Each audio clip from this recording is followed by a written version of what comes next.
we have a lineup of very distinguished panelists to dig further into the issues of Indo-Pacific and the COVID-19 crisis.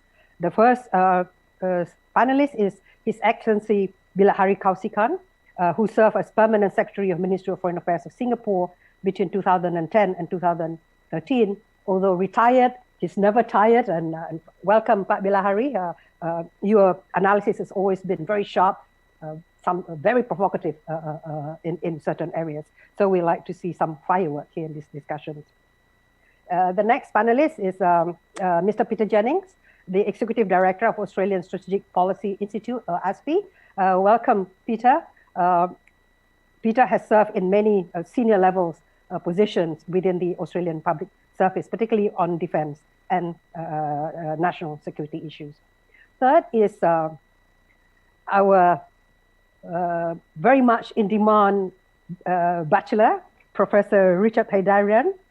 We are planning to do a bit of auction later on. I said he's a non-resident fellow at Strat-based ADIA Institute in the Philippines. He's taught at La Salle University, and his book on the rise of Duterte, a populist revolt against elite democracy, is among the Financial Times' best weekend-long reads.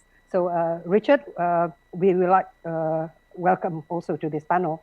And last but not least is Dr. Ruan Zhongzhe, is Executive Vice President and Senior Fellow at the China Institute of International Studies and Editor-in-Chief of the China International Studies Journal. He is also a member of the ASEAN Regional Forum Experts and Eminent Persons. So we are in good hands, and I'm sure that there'll be a lot of convergence, but also hopefully to make it interesting, there'll also be some debates here. Now, I would like to address my first questions to Pak Bilahari. Southeast Asia is very much in the middle of this Indo-Pacific. Geographically, we are at the heart center at the Indo-Pacific. How has Southeast Asian outlook, has evolved? In the past, it's been, very much in the East Asia Pacific. So, to what extent has it really evolved to Indo-Pacific? And secondly, we have talked so much about ASEAN centrality, and how do you define ASEAN centrality here? So, 5 minutes, the floor is yours. Okay, thank you, Devi. Good to see you, Peter. Good to see you, Richard, and good to meet you, Professor. I'll get right to it, right? I think ASEAN was a little bit off the mark, slow off the mark in coming up with its own outlook on the Indo-Pacific. Although we should not forget that it was Pak Mati, when he was foreign minister, that first tried to bring ASEAN into this discussion when he proposed a kind of treaty, Indo-Pacific treaty. It was perhaps a bit premature then, and perhaps the treaty was not the best vehicle. Anyway, we have now got a document called the ASEAN Outlook on the Indo-Pacific. When it was first rolled out to the public, there was some criticism that this is really old wine in a new bottle.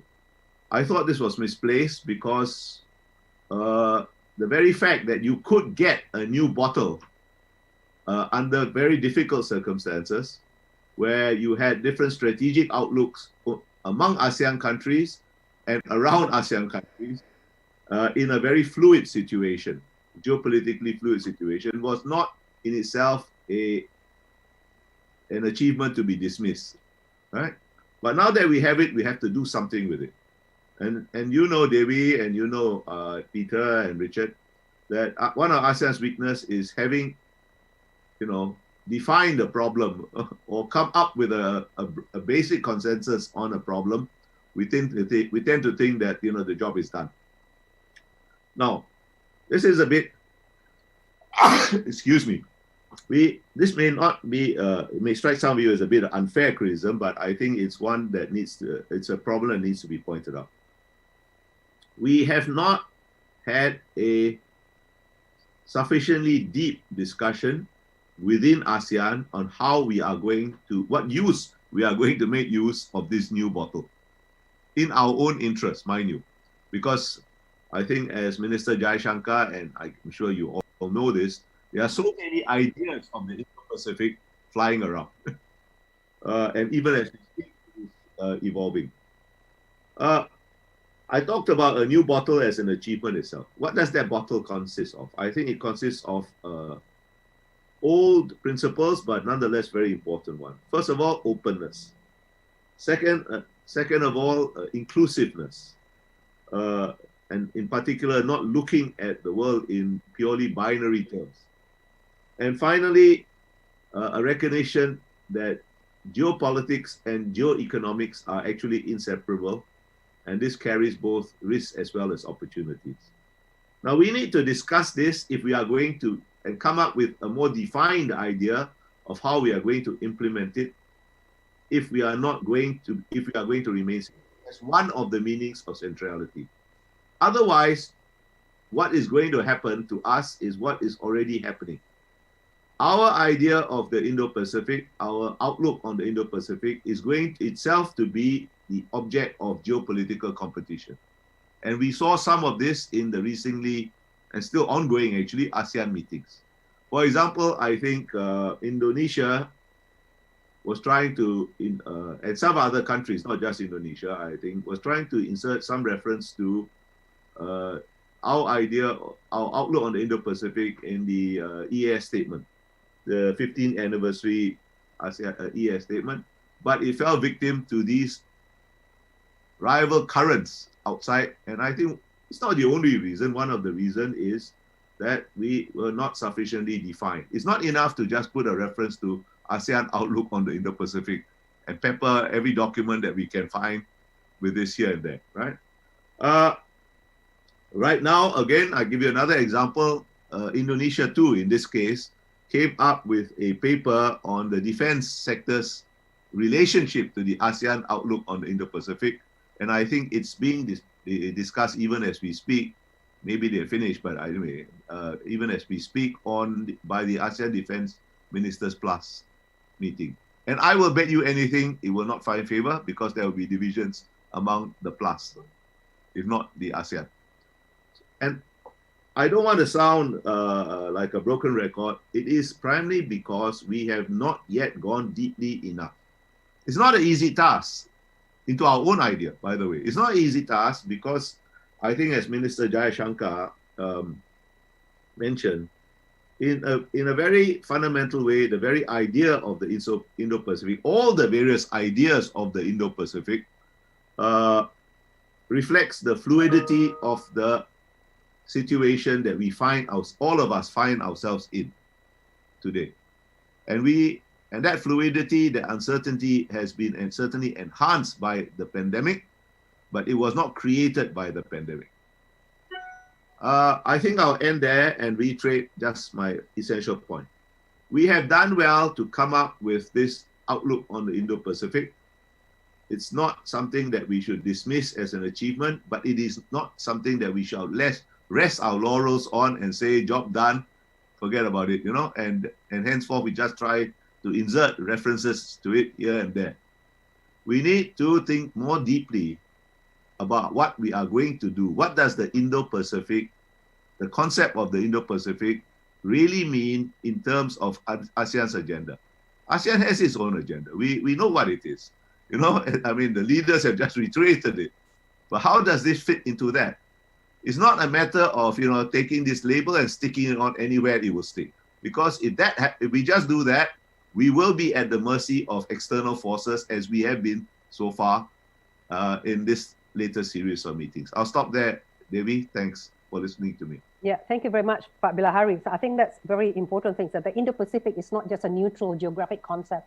So it is it's politically loaded also, and you're very right that ASEAN itself has to centralize it within ASEAN. Yeah. So ASEAN centrality is not just about engaging with external partners. Outside people only. But also mainstreaming it within ASEAN. And if one look at the survey carried out, the state of Southeast Asia carried out by the Institute of Southeast Asian Studies early this year, knowledge about Indo-Pacific is improving, but still a lot of people are still not very clear about it. It needs clarity. We'll come back to that later. But now I go to Peter. Peter, in Australia, the term Indo-Pacific was actually first mentioned in the White Defense Paper in 2013, if I'm not mistaken. So this is, long before the current debates about it. And maybe you can tell us a bit more about the evolution of the concept and with the release of the strategic update, maybe some more clarity also. What actually is Indo-Pacific to Australia? Dewi, thank you very much, and good evening Australian time to all our friends who are watching this presentation. Hello to my fellow panelists. It's a delight to be with you here, and my thanks to Dino for involving ASPI in this wonderful FPCI initiative. Dewi, I thought I'd start with a prop, if I may, from my office, because I think this helps explain Australia's approach to the Indo-Pacific rather well. It seems to me, if you look at the globe, there are two countries more than any other that live and breathe the Indo-Pacific on a day-by-day basis. And of course that is, and I think a glance at the map just explains why that is so fundamentally important. From an Australian perspective, we face in both directions. I would actually say, Dewi, that I think our moment for realizing that we were an Indian Ocean country probably goes back to the early 1980s, when a decision was taken to establish a second Australian Navy base on the west coast, just south of the city of Perth. The Two Ocean Navy, as then Defence Minister Kim Beazley called it. But you're quite right, in modern Australian strategic thinking, the idea of the Indo-Pacific was really given a boost in our then 2013 Defence White Paper. Not a coincidence that the then Defence Minister, Stephen Smith, was from Western Australia. And it just so happens that between then and now, we have been blessed with a Foreign Minister, Julie Bishop, who was West Australian, a Defence Minister now, Linda Reynolds, who was West Australian. And our West Australian friends are always reminding us that live on the East Coast or in Canberra that there is this part of Australia 4 hours flight away, which is an important part of our strategic geography as well. What's interesting about the strategic update, which the Australian government released on the 1st of July this year, is, if anything, we are doubling down on the importance of the Indo-Pacific from an Australian diplomatic and strategic point of view. Australia has been very heavily involved in a series of conflicts in the Middle East, really going back 20 years now. Now it's our government's intention to concentrate our focus on the Indo-Pacific region to a very significant extent. In just a few minutes, Dewi, I thought I'd very briefly mention some of the elements of that, which I think are now shaping Australia's foreign policy approach. We have what I would call the arrival of COVID diplomacy. And I think it's been fascinating to watch our political leaders in some ways take advantage of COVID diplomacy. You know, for an Australian minister to travel to Washington, DC or London, or indeed many places of the globe, it's a week of their time. Now our ministers are talking very regularly to their counterparts through the same measures that we are talking with each other this evening. And I have been tracking our Prime Minister, Scott Morrison, engaging in many bilateral and multilateral discussions with foreign leaders around the globe in a way which I think is new and very welcome from an Australian perspective. Another factor which I think has helped to shape Australian thinking has been, and I can say this politely amongst friends, the relative absence of the United States from global leadership on significant multilateral issues for the last 4 years. I think that has been very sharply demonstrated by COVID and the absence of an American effective global response. And really, Australia has had to learn how to think for itself. A lot of the diplomatic initiatives that we have undertaken at that time have been the product of Australia working with countries in the region to want to increase, to the extent that we can, our global influence. Let me just mention a number of regions, sub-regions very quickly. Australia has been promoting what we call the Pacific Step Up for several years now, which is about rebuilding some of the connections that traditionally we used to have with the Pacific Island countries. It was very interesting to hear the Indonesian Foreign Minister talk about the Pacific Island as a priority in New Delhi's foreign policy. Of course, it's long been an Australian priority, but now backed up with some increased investment. Australia is also looking to ASEAN, I believe, and with an intent to want to establish closer relationships bilaterally and multilaterally across the board. Domestically, I've been calling for Australia to establish a signature initiative that would do for Southeast Asia what the Pacific Step Up has done for our relations with the Pacific Islands. We haven't quite got that yet, but I think it's coming. And I think there is a consensus across the Australian policy and political community about how important that is. The next thing I'd say is that we feel we've had something of a breakthrough in terms of our relationships with India, a very successful relationship with Prime Minister Modi. Our Prime Minister, Scott Morrison, was due to go to New Delhi with a major business delegation in March of this year, and that was unfortunately halted because of COVID, but we have been doing video diplomacy with India ever since, and that is bringing us into, for example, in a military area, the Malabar naval exercises. Prime Minister Morrison has just very recently been in Tokyo and concluded a new defence agreement with Japan, the second only of its type that Japan has, the other one being signed 60 years ago with the United States. It must be said, Dewi, that the country we're struggling with to develop closer relations with right now is China. And at the moment, I think people would acknowledge that there are more difficulties apparent in that relationship than there are opportunities, notwithstanding that we are a very important trading partner with China in many areas such as coal, iron ore, gold, and other commodities, which are still happening, still trading, still very important for the Australian economy and indeed for the Chinese economy. The last point I'd make is simply to say, as you mentioned, Dewi, I'm a defence guy. That's my background. I'm not a diplomat, so I focus very much on defence issues. And that strategic update that our government released creates a very firm commitment to levels of Australian defence spending above 2% of gross national product. Long-term investment plans for re-modernising our Navy, and plans to strengthen our capacity to operate at significant distances in our region, and creating a stronger deterrent effect. The Australian Defence Force is out there to seek to engage as much as it can with countries of the Indo-Pacific region, and we look forward to building deeper defence and security connections with those countries. Dewi, I think I'll finish there and hand back to you. Thank you. Thank you very much, Peter. Richard, we don't have, unfortunately, we don't have a speaker from the United States here, but I think we need to pay attention, to the US policy. We know that the SINPAC has been renamed to an Indo-Pacific command. During President Trump's time, he pushed for this free and open Indo-Pacific.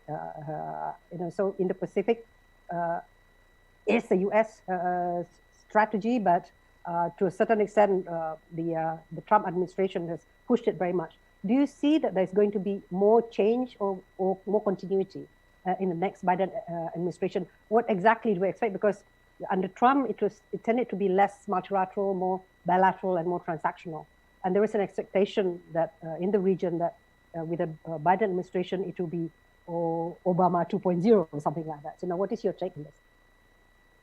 Yeah, thank you very much, Dewi, including for your very colorful introduction, although I would have preferred you to talk about my other book, The Indo-Pacific, because Trump is still there, rather than my Duterte book. Alhamdulillah, I'm very glad also that Dino is well. This conference, always glad. I'm always glad to join this conference. And this year is extra special, knowing that Dino, despite everything he went through the other month, was able to put this fantastic panel together. It's really a pleasure to be here. I mean, as a Filipino, of course, let's not forget we were a former American colony, and American politics is very much similar to the politics we have in the Philippines. So I'll do my best, right, to bring in my 2 cents into this discussion. I'll briefly talk about 3 things. I know there's a sound echo, so I'll not try to cheat by speaking too fast. The first thing is this. I remember back in 2015, I and Ambassador Bilahari were asked to give kind of a, our analysis of the legacy of the Obama administration. I think we had some sort of a overlap on that. And increasingly, I think Bilahari's piece on Nikkei Asia, on the Trump administration legacy, and my analysis on Trump, I think we have had a degree of convergence in terms of our understanding that whether the Obama administration or the Trump administration, there were certain things that were good and there were certain things that were not bad. So my hope, and at the same time, my understanding of Biden's advisors and the Biden administration is that we're going to look at some sort of a Hegelian negation of negation, that we're going to try to overcome shortcomings of the P2A under the Obama administration, whereby there was sufficient focus on diplomatic engagement and economic engagement in the region, although the TPP was from the very beginning a questionable initiative. But on the military front, I mean, especially coming from the Philippines, the Obama administration, I'll just be brutally honest, was not a very reliable ally, whether on the Scarborough Shoal crisis and on the broader issue of the South China Sea. In fact, when the arbitration award on the South China Sea came out in 2016, Obama sent Susan Rice to Beijing rather than Manila and show us support. So that's why under the Trump administration, many Filipinos have been encouraged by a tougher stance under the FOIP, free and open order in the Indo-Pacific. There's a sense that under Trump, there was a much more robust pushback against China and greater commitment to the Philippines, with Pompeo clarifying that the Mutual Defense Treaty of the Philippines and US will specifically cover any attacks on our troops or personnel or warships in the South China Sea.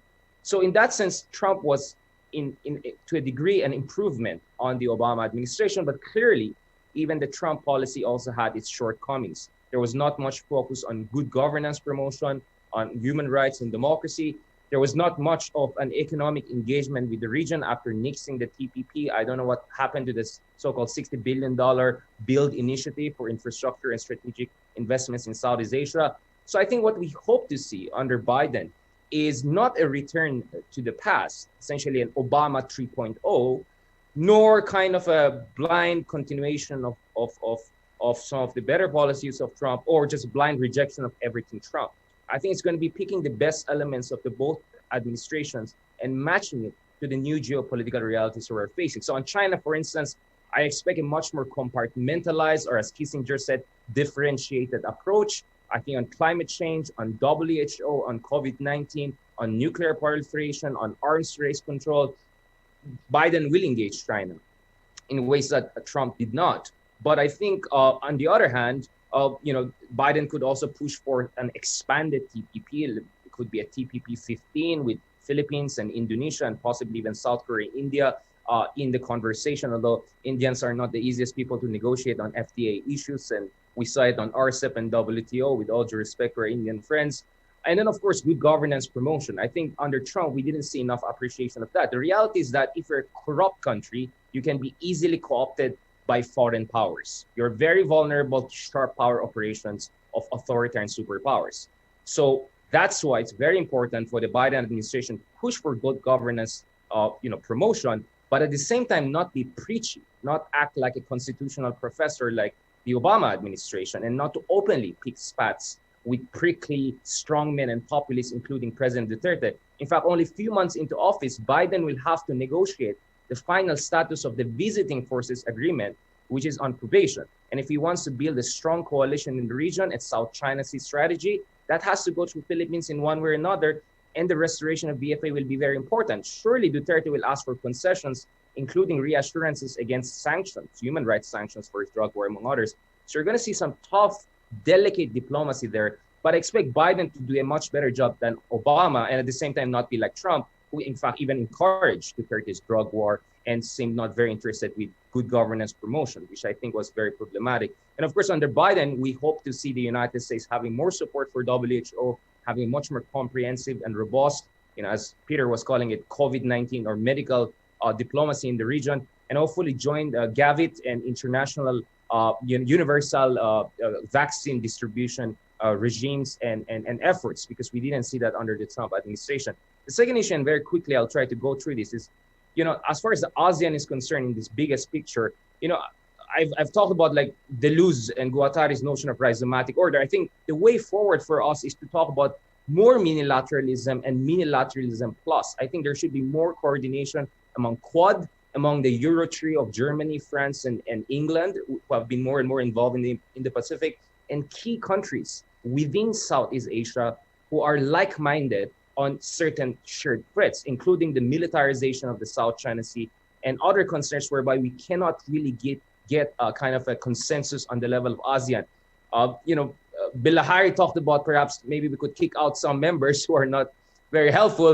Maybe we shouldn't go there. Maybe we should just work around it and focus on minilateralism among key members within ASEAN, together with like-minded powers, Australia, Japan, India, South Korea, and EU3, among others. I think that is much better idea than going for some sort of an Asian NATO. I think that's not really the right way forward. And lastly, people keep on saying, well, ASEAN is this, ASEAN is not this, ASEAN is that.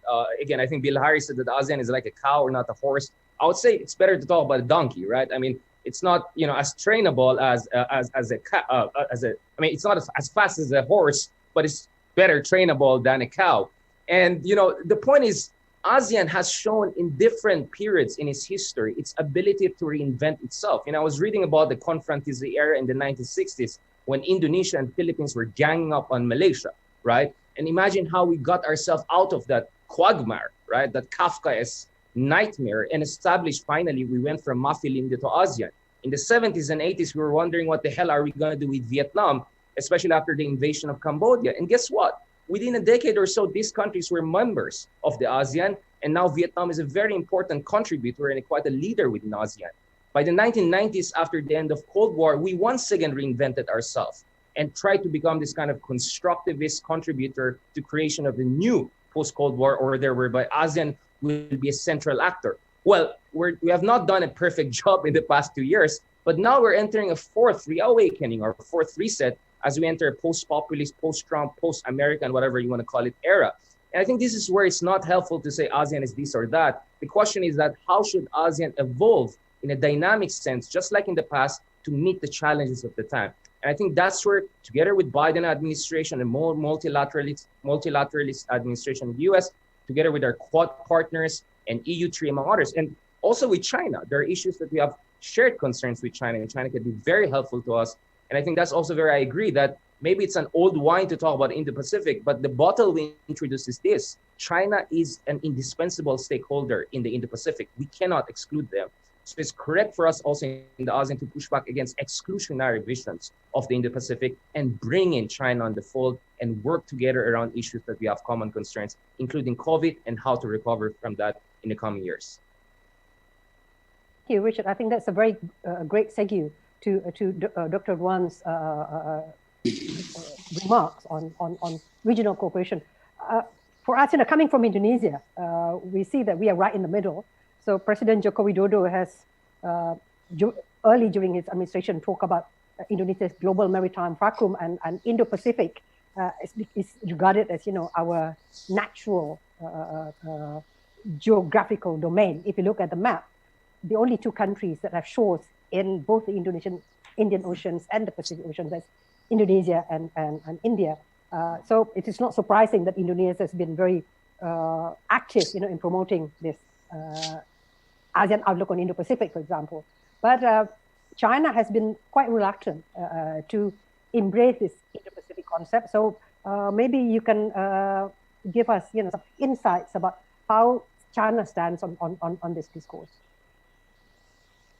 Oh, thank you very much. Thank you. I'm so happy to join this excellent discussion. I very much appreciate your kindness. And you threw out a couple of questions. I'll do my best to address some of them.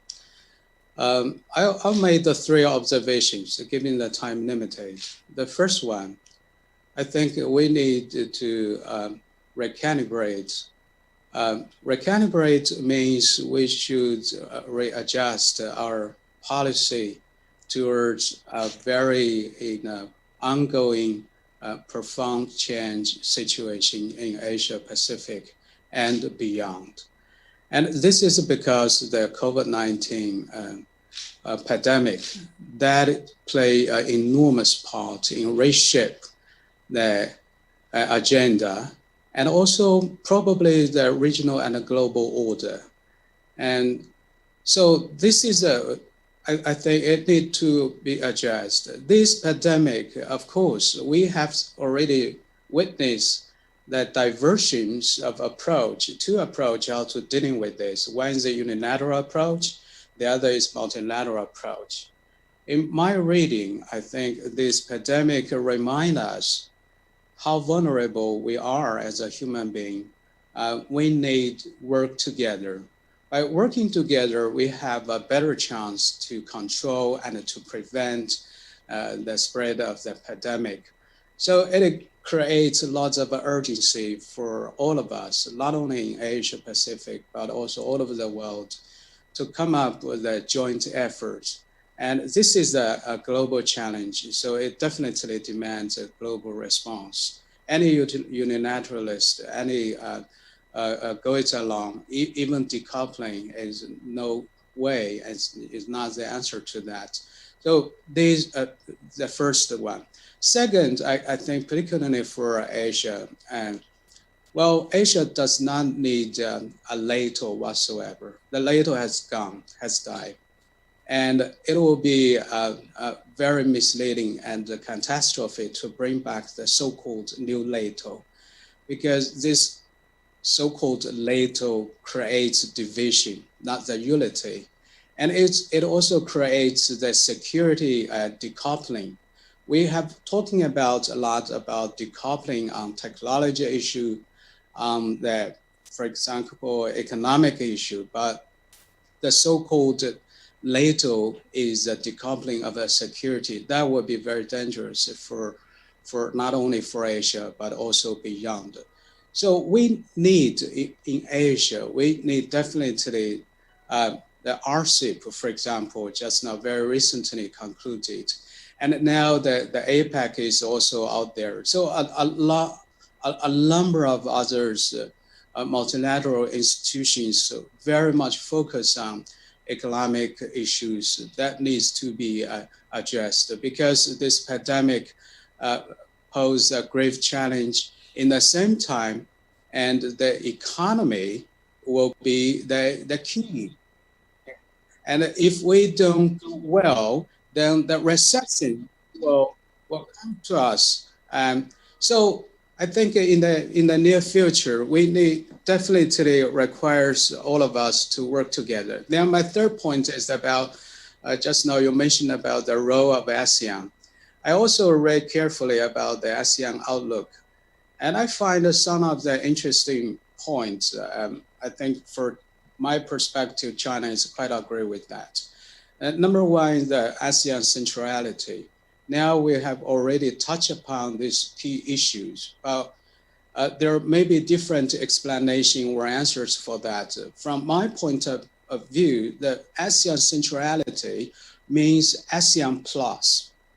So we have seen this paradigm in the last decades or even years. ASEAN plus 1, ASEAN plus 3, ASEAN plus 16, now ASEAN plus 15. So ASEAN is always there. So ASEAN has been so resilient. It always come up with some very good idea to adapt to the ever-changing situation out there. So that is, the RCEP, for example, is recognize the centrality of ASEAN. So does the security. Then the other point I also like to mention is the reassurance, because the things change so fast, and we need to extend reassurance to our partners in the region and beyond. China seeks no confrontation. We prefer a dialogue rather than confrontation. This is also the ASEAN Outlook have reflected in the document.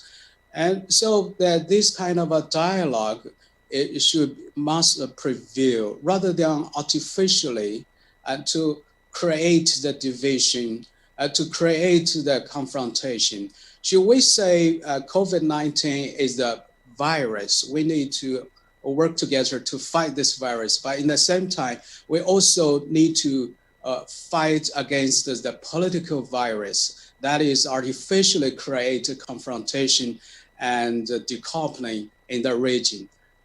I'm sure, finally, I'm sure that China is ready to work with the partners in the region, and we like to make this COVID-19 be collaboration as a new opportunity to promote the region-wide economic, political, and also security dialogue and cooperation. Thank you. Thank you very much, Dr. Wan. We have some questions from the audience, but before I take them on, I would like to dig a bit more about this interface between geopolitics and geoeconomics. In most international relations literature, there is this argument that functional linkages, deepening economic cooperation, deepening technical cooperation would have positive spillover, on the political security dimensions, build trust, and at the end of the day, it will, will end up with better relations. In East Asia, in fact, then a study shows, this East Asian developmental peace, where economic priorities have reduced open conflicts between countries. But lately, it seems that we, in the Indo-Pacific region, I'm using this term neutrally, not any political concept here, that it seems to be that we work in parallel universe. The geoeconomy is getting tighter, especially now that we have signed RCEP.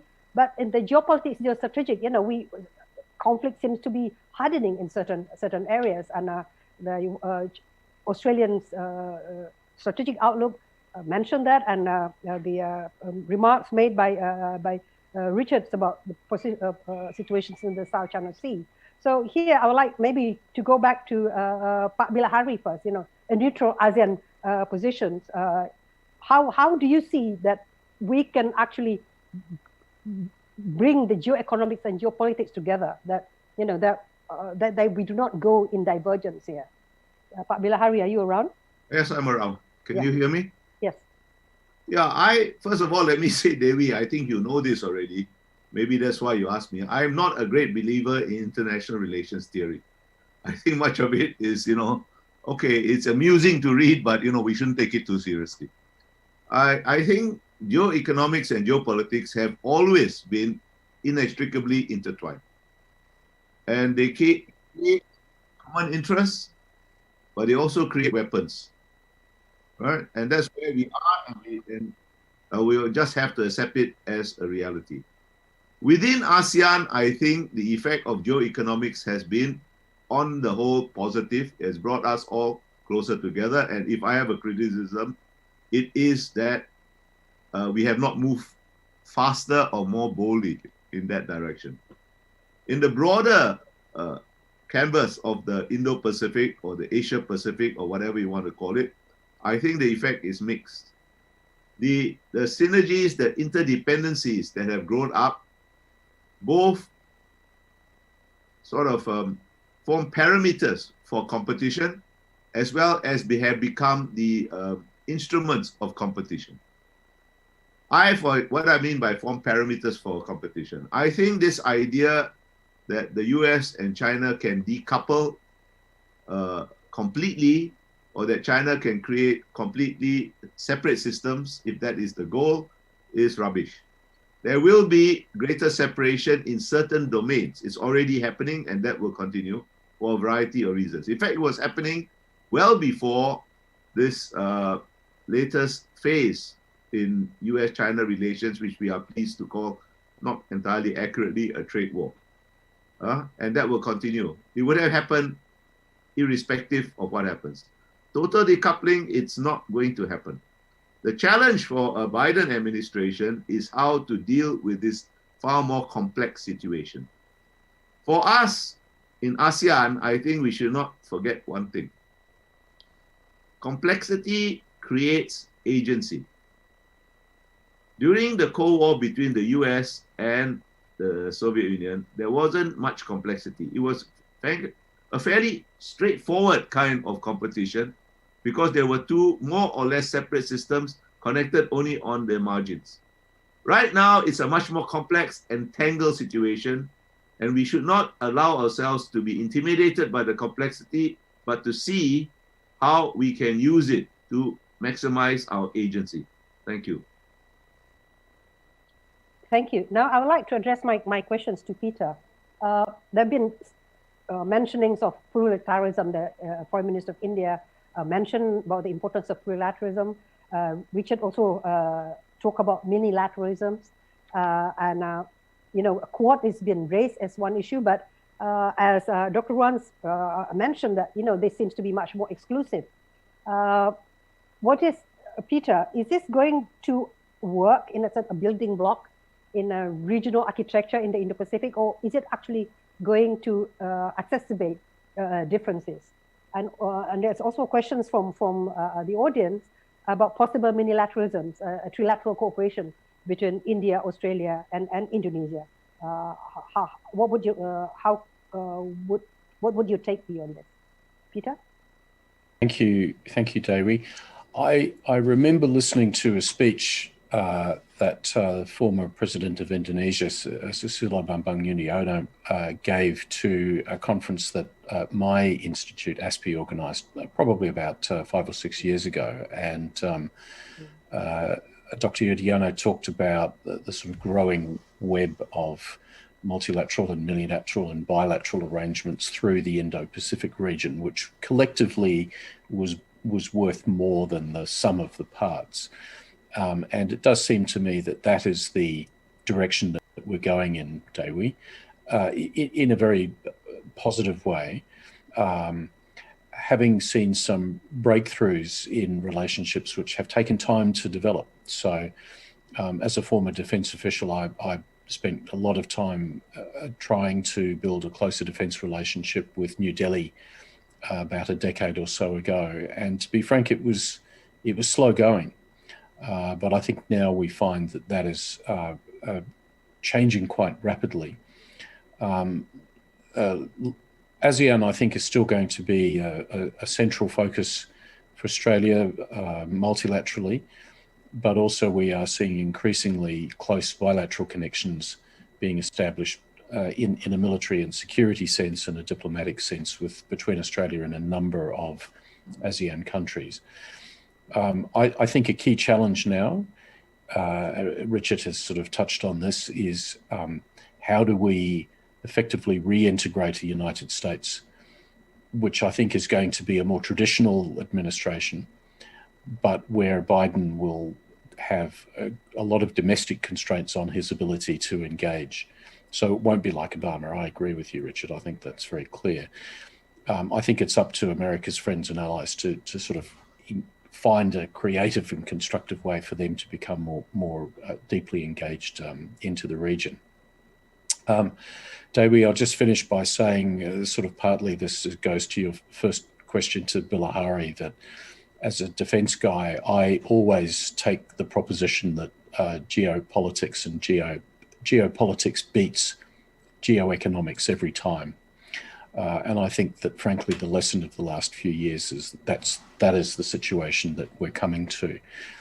No matter how deeply enmeshed countries might be in a trade sense, ultimately it's politics and often domestic politics which really shape how those countries will interact with each other. The challenges around the ever tighter technological interaction or integration which exists around the world, which really means that the concept of a sovereign economy is something that simply doesn't exist any longer. I think what we'll see in the coming decade is a lot of efforts to try to unpick some of the negative aspects of that technological connection, to give countries more sense of surety that they are able to look after their own sovereign interests. Whether that's a good thing or a bad thing, well, we can talk about that. But I think that is, frankly, where we are heading.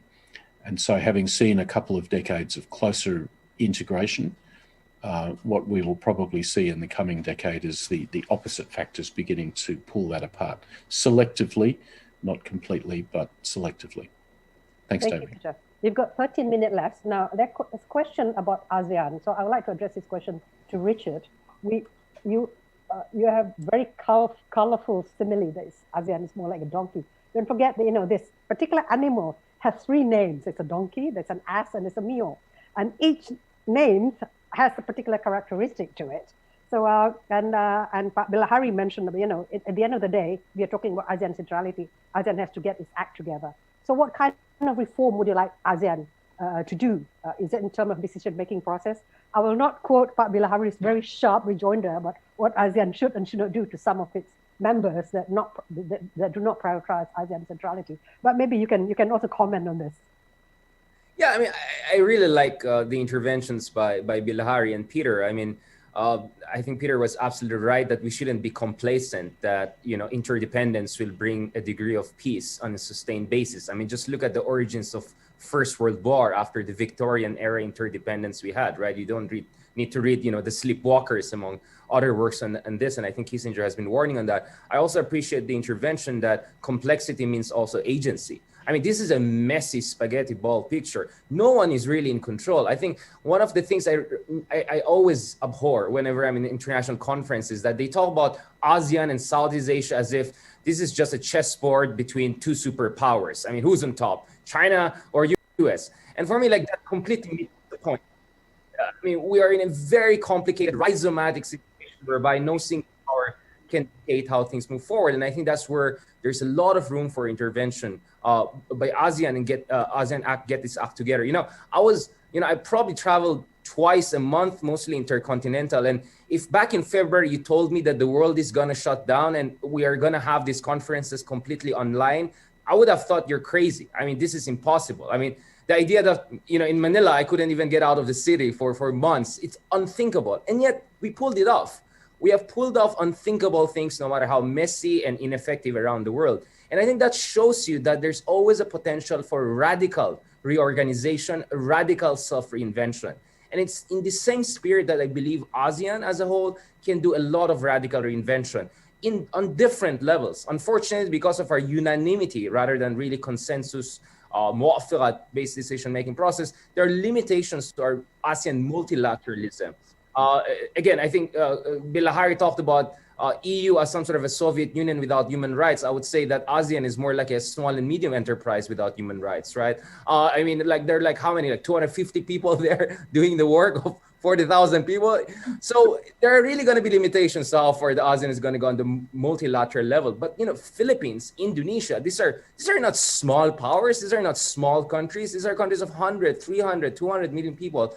So there's a lot that can be done, I think, on a minilateral, a plurilateral level. And, as a Filipino, I'm proud that we made that quote unquote unilateral decision to initiate an arbitration case in South China Sea, because that now has given leverage to Vietnam, to Malaysia, to even Indonesia to cite the arbitration award of 2016 to defend their legitimate sovereign rights and exclusive economic zone rights, not only in South China Sea, but also in Natuna Water. So I think we should really think outside the box, and we should not see ASEAN as a monolithic cow. It's a donkey or mule, whatever you want to call it. They're very useful. I spent 10 years in the Middle East, and I have Hispanic background, and mules are very effective in those parts of the world. And I think ASEAN could make certain adjustments. We can bring elements of plurilateralism, minilateralism, sometimes even unilateral actions by visionary members within ASEAN can help us to overcome the challenges of the future. I mean, climate change is real. It's hurting Philippines,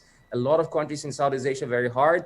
Artificial intelligence is going to be a big challenge. ILO is projecting 50-60% of jobs will be gone. That's a huge challenge. It's going to create social crisis and political instability. So that's on top of already geopolitical tensions we're facing in South China Sea, among others. And that's why, in my opinion, to say this is about what will US do or what will China do, I think completely misses the point. We really have to go for plurilateralism, minilateralism, and not be bound by organizations and alignments that maybe work in the 20th century, but clearly are anachronistic for the challenges of the future in the 21st century. It doesn't mean that you're going to sideline ASEAN, right? Because ASEAN centrality is cannot be abandoned. Now, I like to address the questions to Dr. Ruan. You know, this like Peter and Pak Bilahari are this, you know, established realists who don't really believe in constructivism. You know, geopolitics, pardon the word, trumps geoeconomics, and that there's a limit to what economic integration, you know, can do to restrain power. But on the other hand, the proof of the pudding is in the eatings. The development in East Asia for the past 4 decades have shown that there's been, you might say, without any binding mechanism, countries have been able to restrain themselves. Now, but China seems to have been the primary game changer here, has become more powerful, its economic prowess, its military prowess. It seems to be willing to test its boundaries, for example. Now, do you really believe, you know, in this more Hobbesian prognosis that we'll see more conflicts rather than cooperation? Will geopolitics define our region, or will this interface between peace and development continue to be the primary factor that undergird our regional interchange? And also your view about the Biden administration, would it be, do you agree with Richard's prognosis that it's much more compartmentalized, much more issue-based, rather than this holistic struggle between two superpowers? Dr. Ruan? Well, thank you very much. First of all, it will be very much misleading to just talk about the geopolitical and the geoeconomic, because these two are always combined with each other. There are two sides of the one coin. So one way or another, they're associated with each other. But I strongly believe that multilateralism will prevail. And take East Asia as an example, and ASEAN itself is a success of the multilateralism. It is an integration of the countries, a group of countries. Then ASEAN, as ASEAN grows, it also creates the ASEAN plus X paradigm, ASEAN plus 1, 3, or 16, or 15, or whatever. So this is a multilateralism. Though there are some problems, there are some issues, but it will be unbelievable or unconceivable if without such kind of a multilateral collaboration. The problem will even more sophisticated, much more difficult to address. So to look at the future, and I think this is also the part of the prevailing, the bright side of East Asia, the multilateralism. And for China try to integrate itself, and it will also embrace this multilateralism, try to create as many institutional dialogue, partnership, as many as possible. So that's for real. That's the second thing about the incoming American administration. I think let me make two things quite clear. And first of all, in the last over almost 4 years, the China-US relationship has been very much deteriorated because of the US has changed. US is not as it used to. Against the multilateralism, the US administration pursued the unilateralism and pursued the decoupling issues. And this creates lots of problem, not only just for China, but also Americans' relationship with its partners and allies. And the previous speaker has been mentioned about that. So for China, well, China is ready to work whoever in the White House and whoever is the leaders of the US side, as long as the multilateralism, as long as we can work on those areas which our interests will converge. Like, for example, this how to control and prevent the pandemic change, how to revitalize the world economy, how to address the climate change, how to address the terrorism, how to address the environment, all these issues. And all these are very fundamental and global issues. A country, no matter how powerful it is, will not be able to address it. So it definitely needs to a collective effort. So China is ready to join these efforts, and also China made its own contribution. In very recent, just very recently, there's a number of multilateral platforms like the APEC, also RCEP, and also BRICS. All these Chinese leaders make it quite clear China will play a responsible part in this.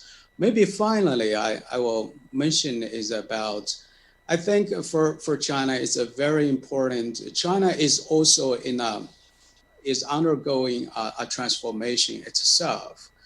So if you look at the latest policy elaborated by the leadership, and China will introduce the new development paradigm.